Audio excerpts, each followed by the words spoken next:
ബംഗാളിലെ മദ്രസകളിൽ വന്ദേ മാതരം പാടണമെന്നാണ് പുതിയ സർക്കാരിന്റെ തീരുമാനം.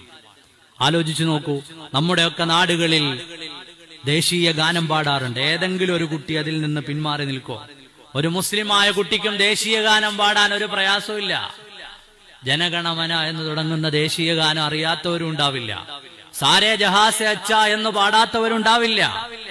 നമ്മുടെ നാടുമായി ബന്ധപ്പെട്ട ദേശഭക്തി ഗാനങ്ങൾ പാടാൻ ഒരു മുസ്ലിമായ കുട്ടിക്കും ഒരു പ്രയാസമില്ല. പിന്നെ എന്തുകൊണ്ടാണ് വന്ദേ മാതരം പാടുന്നതിൽ പ്രശ്നമുള്ളത്? വന്ദേ മാതരത്തിന്റെ പ്രശ്നങ്ങൾ സമൂഹത്തിന്റെ മുമ്പിൽ ആദ്യം അവതരിപ്പിച്ചത് മുസ്ലിങ്ങളല്ല. വന്ദേ മാതരം പാടി വരുന്നതിന്റെ ഒരു ഭാഗത്ത് ഹൈന്ദവ സഹോദരങ്ങളുടെ ആരാധനാ സങ്കല്പങ്ങളുമായി ബന്ധപ്പെട്ട ആരാധനാമൂർത്തികളിലേക്ക് ചേർത്തു വെക്കുന്ന ചില വർത്തമാനങ്ങളുണ്ട്. ആ വർത്തമാനങ്ങൾ തൗഹീദ്, ലാ ഇലാഹ ഇല്ലല്ലാഹ് എന്ന് വിശ്വസിക്കുന്ന വിശ്വാസിയായ മനുഷ്യന്റെ വിശ്വാസത്തിന്റെ മറുപുറത്താണ്, എതിരാണ്. അതുകൊണ്ട് ആ ഭാഗം പാടാൻ പറ്റില്ല. അതുകൊണ്ട് ആദ്യത്തെ ഭാഗങ്ങൾ മാത്രമാണ്. ഈ വന്ദേ മാതരവുമായി ബന്ധപ്പെട്ട ചർച്ച ഇപ്പോഴെങ്ങും തുടങ്ങിയതല്ല. നമ്മുടെ രാജ്യത്തിന് സ്വാതന്ത്ര്യം കിട്ടുന്ന കാലം മുതലേ അത്തരം ചർച്ചകളുണ്ട്. അവിടെയൊക്കെ നമ്മൾ മനസ്സിലാക്കേണ്ടത് വന്ദേ മാതരം പാടാത്തവരൊക്കെ രാജ്യദ്രോഹിയാണ് എന്ന് മുദ്ര കുത്തുന്നതിലേക്ക് എത്തുമ്പോ ദേശീയ ഗാനം പാടാൻ ഒരു പ്രയാസവും നമുക്കില്ല. നമ്മുടെ രാജ്യത്തിന്റെ സ്നേഹം തുളുമ്പുന്ന ഏത് ഗാനങ്ങളും ആലപിക്കാൻ നമുക്കൊരു പ്രയാസമില്ല. പിന്നെന്തുകൊണ്ട് വന്ദേ മാതരം? അതിന്റെ അവസാന ഭാഗത്ത് രാജ്യത്തിന്റെ മതേതര സങ്കല്പങ്ങൾക്ക് വിരുദ്ധമായ പ്രയോഗങ്ങളുണ്ട്. വിശ്വാസങ്ങൾക്ക് വിരുദ്ധമായ പ്രയോഗങ്ങൾ ഉണ്ടാകുമ്പോൾ രാജ്യത്തെ പൗരന് നൽകുന്ന അവകാശം എന്ന നിലയിൽ അതിൽ നിന്ന് മാറി നിൽക്കാൻ പറ്റുന്നുണ്ട്.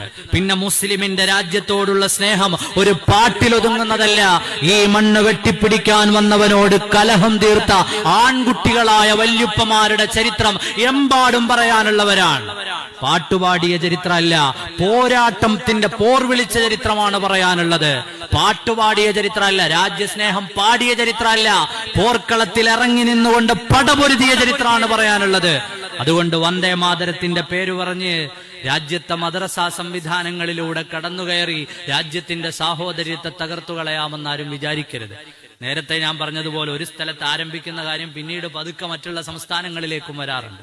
അപ്പൊ ഇതുകൊണ്ടാണ് അതിനെ നമ്മുടെ മുസ്ലിം ഉമ്മത്ത് എതിർക്കുന്നത് എന്ന് നാം ഓരോരുത്തരും മനസ്സിലാക്കാൻ വേണ്ടി പറഞ്ഞതാണ്.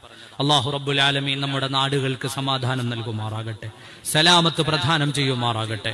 അല്ലാഹു എല്ലാ വർഗീയതകളിൽ നിന്ന്, പ്രശ്നങ്ങളിൽ നിന്ന്, പ്രയാസങ്ങളിൽ നിന്ന് നമ്മെയും നമ്മുടെ സമൂഹത്തെയും രാജ്യത്തെയും ഒക്കെയും കാത്തുരക്ഷിക്കുമാറാകട്ടെ.